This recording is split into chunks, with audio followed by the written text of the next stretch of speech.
Around 30 years ago, in my mid-teen years, me and my friend would walk around the neighborhood with a push mower and knock on people's doors whose yards needed mowing. I used to go by myself, but got chased off a couple of times and a few other times tried to be lured inside. So, my friend, who was about a year older and bigger than me, would tag along for protection. Not to mention, if he helped and did half, I'd give him half what I made. I usually charged $5 for an entire yard, front and back, but even at that price, it would add up pretty quick after a couple of yards. So I always had money for the weekends to go catch a movie, go to putt-putt golf, or the arcade. Finding yards wasn't always easy, but we always tried to find an elderly person first. It wasn't always a score, but had the best luck with them. You could always tell too if they were older by the cars they drove, like the Crown Vics with handicap tags. Not to mention the older people usually tipped or would oftentimes give us a cold soda or some sort of homemade goodie. Plus, they always would share their old-time stories with us. I learned back during their younger days that hills worked different and were always covered in snow, especially on school days. Anyway, we came upon this older home that was way overgrown, so much so that it looked like it hadn't been mowed all year. This was around July, and mowing season for us started mid-April or so. Not going to lie, this house had a spooky and creepy vibe. We debated to stop or not, figuring the house was abandoned. Not only was the grass tall, but the bushes around the house were overgrown as well. I told my friend, just go knock real quick and see. As he walked up, he turned back to look at me with trepidation in his eyes, and I flashed him my hand 3 times and yelled, 15. I was hoping to get at least that much. As he walked up and was near the porch, he suddenly stopped, startled by an old man sitting in a chair on the porch. We didn't see him at first due to the overgrown bushes. I could hear him talking when he just turned around and came back running to me. Before I could get a word out, he said, "He is just sitting there, not saying anything." I rolled my eyes and told him he needed to speak up because a lot of old people are hard of hearing. So I went up there with my friend. Cocky, I told him this is how a pro does it.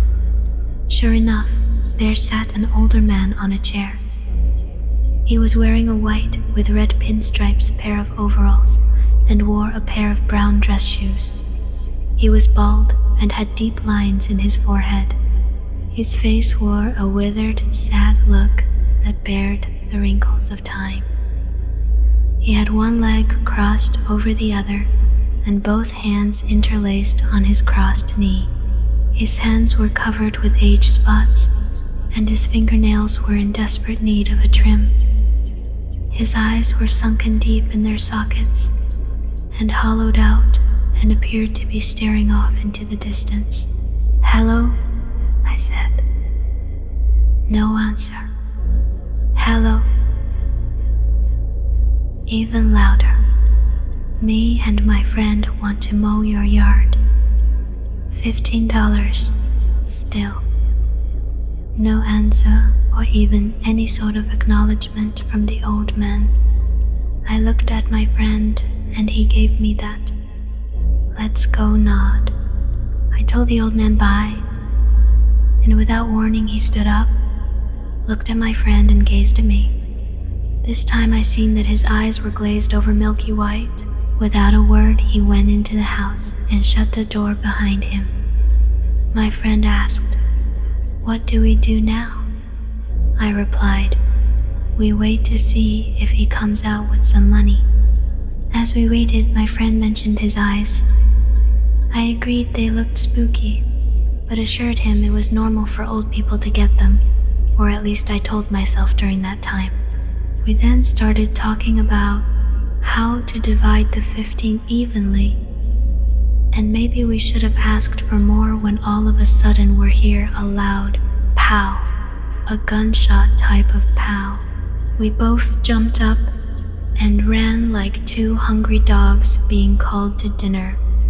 In our haste, we left the mower, tank of gas, and oil behind. As soon as we got around the corner, we talked about how we should go about getting the mower without getting shot.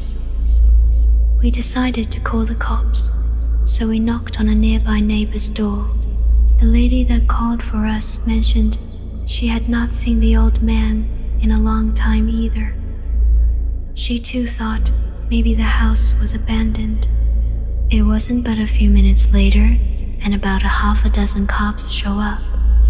We told them what happened and how he just walked back inside with no word. They asked us the typical questions. Did anyone witness what happened?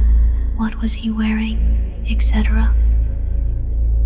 They assured us it was probably no big deal, and he was probably just trying to scare us off, but they'd go talk to him and let us get our things. The cops did agree that the house looked abandoned. The air turned, however, from them, investigating an old man shooting at us into a welfare check. Several cops ended up going inside while we watched from the street. They weren't inside very long until they came out shaking their heads. "You boys say this happened today?" asked one of the perplexed officers. "Yes, sir," we both said back. The cops kept asking us if we entered the house, and we told them no. It felt like we were on trial. They wouldn't tell us what was going on. A few moments later, an unmarked car pulled up, and a plainclothes cop walked up to the house and went inside. After a few minutes, he came outside and headed towards us. He introduced himself as a detective and also asked us what happened, and once again we gave him our statement. He asked us too what he was wearing, and then asked us if we went into the house.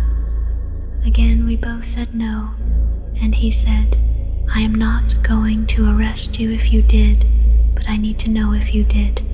We asked what was the deal. He said, "What you are telling me and what is inside doesn't match. There is a deceased individual wearing the clothes you described, but it appears he has been dead for some time, for months, maybe longer." My friend and I were both dumbfounded. Did the guy go in and just kill himself? We didn't know what to think. The cops finally let us get our things and leave. That night, the local news called us wanting an interview, but we didn't want to be on TV.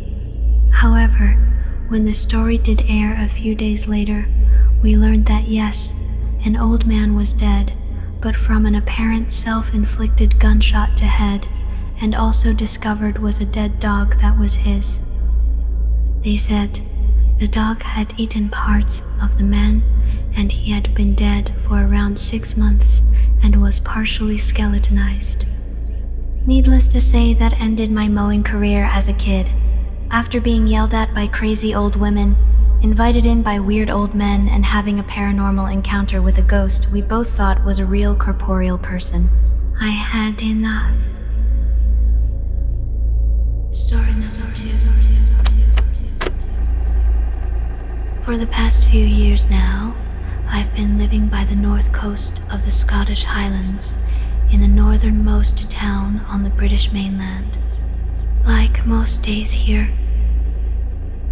I routinely walk my dog Maisie along the town's beach, which stretches from one end of the bay to the other. One thing I absolutely love about this beach is that on a clear enough day, you can see in the distance the islands of Orkney, famously known for its Neolithic monuments. On a more cloudy or foggy day, It's as if these islands were never even there to begin with, and what you instead see is the ocean and a false horizon. On one particular day, I was walking with Maisie along this very beach. Having let Maisie off her lead to explore and find new smells from the ocean, she is now rummaging through the stacks of seaweed, when suddenly, Maisie finds something. What she finds, laying on top a stack of seaweed, is an animal skeleton. I'm not sure what animal this belongs to exactly, but it's either a sheep or a goat. There are many farms in the region, as well as across the sea in Orkney. My best guess is that an animal on one of Orkney's coastal farms must have fallen off a ledge or cliff, drowned, and its remains eventually washed up here. Although I'm initially taken back by this skeleton grinning up at me with molar-like teeth, something else about this animal quickly catches my eye. The upper body is indeed skeletal remains, completely picked white clean, but the lower body is all still there. It still has its hooves and wet, dark gray fur, and as far as I can see, all the meat underneath is still intact. Although disturbed by this carcass, I'm also very confused. What I don't understand is, why had the upper body of this animal been completely picked off, whereas the lower part hadn't even been touched? What's weirder, the lower body hasn't even decomposed yet, and still looks fresh. At the time, my first impression of this dead animal is that it almost seems satanic, as it reminded me of the image of Baphomet, a goat's head on a man's body. What makes me think this is not only the dark goat-like legs, but also the position the carcass is in. Although the carcass belonged to a sheep or goat, the way the skeleton is positioned almost makes it appear hominid. The skeleton is laid on its back, with an arm and leg on each side of its body. I'm not saying what I found that day was the remains of a goat-human creature. Obviously not. However, what I do have to mention about this experience is that, upon finding the skeleton, something about it definitely felt like a bad omen, and to tell you the truth, it almost could have been. Not long after finding the skeleton washed up on the town's beach, my personal life suddenly takes a somewhat tragic turn. With that being said, and having always been a rather superstitious person, perhaps that's all it was, superstition. Story number 3. According to GPT, the hallucinations of sleep paralysis can go beyond the visual. So here is my experience. Fun fact before we start: paralysis can only happen if you lie on your back. I woke up at 1 a.m. and I couldn't move. I'd had paralysis before, and since I didn't see anything this time and felt pretty tired, I took it easy. I closed my eyes and prepared to go back to sleep, when suddenly I felt my body begin to slide down the bed. Something grabbed both my legs and was pulling me. Here, I felt that it was something very different, because although I was paralyzed, I felt that out of fear I could move my arms and my head. But even so, while I held on to the covers so that it wouldn't take me away, my body was still very rigid. I was genuinely feeling the covers. When I fell to the floor, I felt the cold of the tile. Every damn feeling was real. When I reached the end of the room, everything restarted and I was lying down again, wrapped up, feeling like something was starting to pull me again, and he was becoming more and more aggressive. The pressure rose to my waist, and I felt what for me were scratches on my abdomen made with something hot, like a mix between a burn and a cut. I tried to scream from the pain, but no air came out. The reset happened many times. For me, it was hours. And with each restart, I was able to move my body a little more. I started crawling towards my grandmother's bed because our rooms are connected and the door is a shutter. When I almost touched it, it pulled me with an impressive force. I felt my body scrape the floor as I was dragged because my legs never worked during all of this. After another restart, I managed to articulate a first and very muffled help, but it was enough for my grandmother to hear, to come into the room, and at that moment, my body woke up. I realized that only 30 minutes had passed. Those supposed 2 hours fighting for my life had not existed, and the scratch burn on my abdomen, the most intense pain I've ever felt, didn't exist either. There was no mark. There was nothing. Story number 4. A few years back, I had a terrible dream where I was with my husband in our house, and for some reason, I went in my room and the lights shut off, and there was this girl dressed in a long black dress, tattered at the ends, and long black hair, dirty and tangled, covering her most of face, and she was obviously dead with gray skin and black nails and toes. I tried to run out, but she followed me always in the darkness, and making it dark as she'd go. When I screamed for her to leave me alone, she smiled a sickening smile. That was the first of many dreams.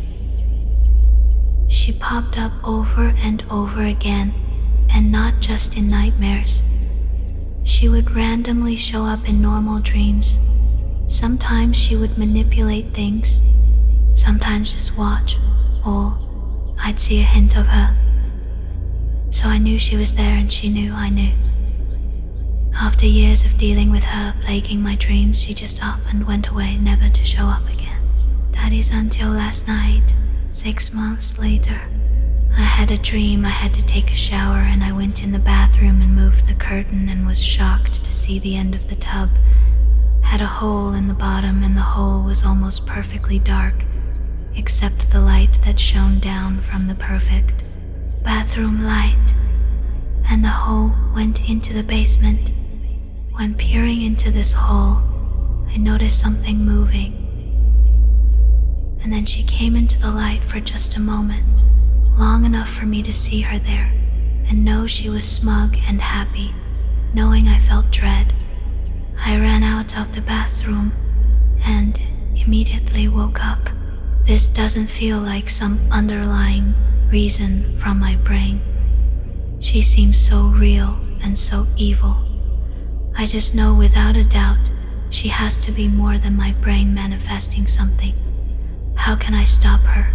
Why is she doing this? These questions I have. Has anyone had ghosts or demons who plague your dreams? What did you do, or how do you handle it? I just want peaceful sleep. Which story did you enjoy the most? Let me know in the comments. Don't forget to like and subscribe so you don't miss any future creepy stories. I'll see you in the next video.